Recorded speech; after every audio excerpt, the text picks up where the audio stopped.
الذي يحضر في الصفوف الأولى عند خطبة الجمعة وعند صلاة الجمعة وفي الصلاة يكون منزلته عند الله سبحانه وتعالى إذا نادى الله سبحانه وتعالى للحضور يكون بالصفوف الأولى عند رؤية الله سبحانه وتعالى. عندما يدخل أهل الجنة الجنة يعطيهم ما لا عين رأت ولا أذن سمعت ولا خطر على قلب بشر من النعيم. نعيم عظيم، نعيم الجنة، سرقة كل ما سوكها سرقة جنة هذه سبحان الله العظيم. في الدنيا جنة، الذي لا يدخل جنة الدنيا لا يدخل جنة الآخرة.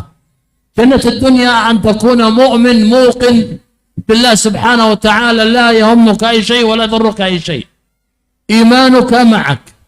جنتك هنا، ما أصابك لم يكن يخطئك وما أخطأك لم يكن يصيبك، كل أمر نسيبا الحمد لله، الحمد لله، الشكر لله.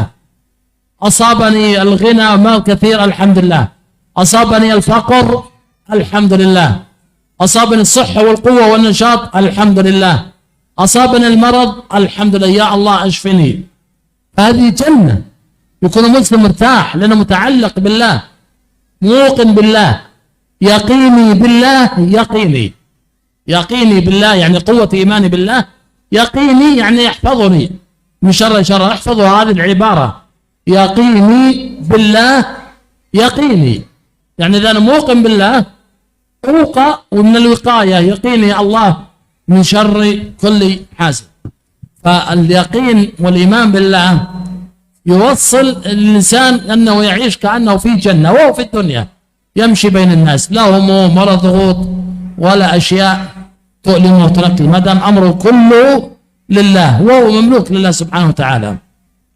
Kemudian beliau menambahkan, dan ini merupakan di antara keutamaan masjid, yaitu orang-orang yang berada di saf yang pertama ketika salat maupun salat Jum'ah, maksudnya salat 5 waktu dan salat Jum'ah di sini, maka ia mendapatkan manzilah yang tinggi di sisi Allah Subhanahu wa taala, kedudukan yang tinggi di sisi Allah Subhanahu wa taala, yaitu di surganya Allah Subhanahu wa taala kelak.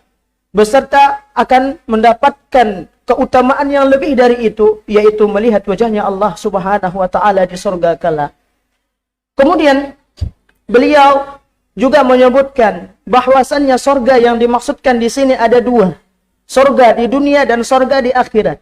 Surga di dunia adalah iman yang kokoh kepada Allah Subhanahu wa taala. Inilah surga dunia. Surga dunia itu di sini. Iman yang kita rasakan setiap harinya kita beribadah kepada Allah SWT karena didasari iman kepadanya.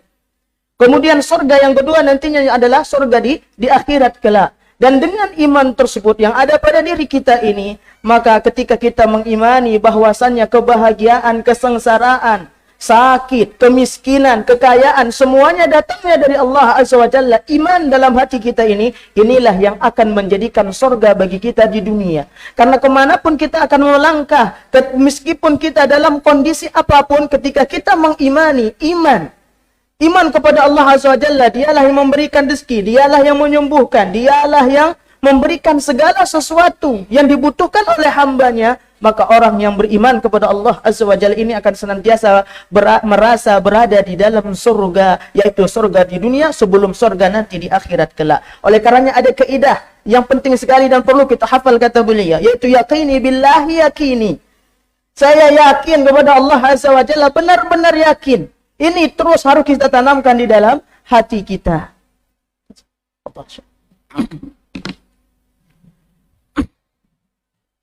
السؤال: كيف يكون الناس بالصفوف عند رؤية الله عز وجل يوم القيامة؟ من هو أحق الناس بالصفوف الأولى؟ كيف أكون يعني حاضر بالصفوف الأولى عند رؤية الله في الجنة؟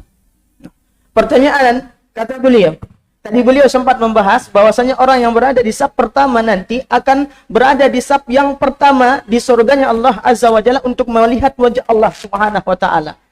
Bagaimana, kata beliau bertanya kepada kita, bagaimana keadaan orang-orang yang berada di saf pertama nanti di surganya Allah Azza wa Jalla, ia di dunia terlebih dahulu sehingga mendapatkan saf yang pertama.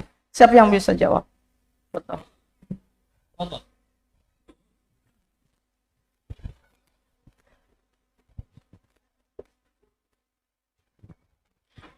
Dengan cara berada di saf awal. صحاب الذرية وإصلاح الذرية الله سبحانه وتعالى يلحقهم بالمسلم في الجنة. قال الله تعالى أعوذ بالله من الشيطان الرجيم بسم الله الرحمن الرحيم والذين آمنوا واتبعتهم ذريتهم بإيمان ألحقنا بهم ذريتهم وما ألتناهم من عملهم من شيء. فوجود المسلم في الجنة يجمع الله معه. مثلا يحفظ القرآن، إن المسلم اللي يحفظ القرآن يرقى درج الجنة على قدر الحفظ.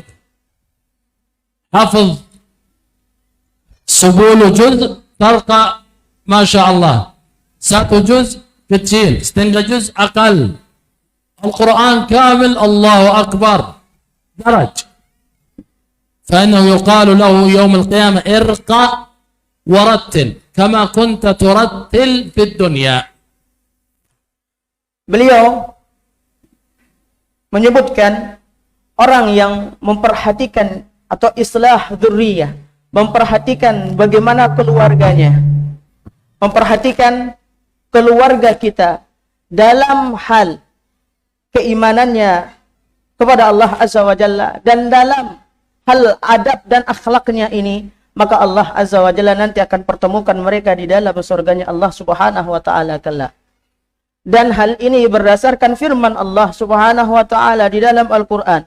Allah Azza wa Jalla menyebutkan walladzina amanu wattaba'athum dzurriyyatuhum biimanin alhaqna bihim dzurriyyatahum wama alatnahum min amalihim min syai' kullu mri'in bima kasaba rahin. Dan orang-orang yang beriman beserta anak cucu mereka yang mengikuti mereka dalam keimanan, kami pertemukan mereka dengan anak cucu mereka di dalam surga kelak. Beliau kemudian menambahkan anak-anak yang menghafal Al-Quran atau dari keturunan kita yang menghafal Al-Quran, ada yang hafal 10 juz, 3 juz, 1 juz, setengah juz, maka nanti Allah Azza wa Jalla akan pertemukan dengan keluarganya di surganya Allah Subhanahu wa taala kelak. Dan kedudukan setiap penghafal Al-Quran ini bertingkat-tingkat. Yang hafal 10 juz lebih atas tingkatannya, yang hafal 3 juz lebih bawah sedikit, yang hafal 1 juz bawahnya lagi, yang setengah juz juga lebih bawah daripada 10 dan 3 yang tadi ini. Maka beliau hafizahullah taala ingin menekankan kepada kita untuk kita memperhatikan bagaimana pendidikan keluarga kita, bagaimana keluarga kita. Karena pasti kita akan dimintai pertanggungjawaban di hadapan Allah Azza wa Jalla akan dzurriyyah kita ini, keluarga kita ini kelak.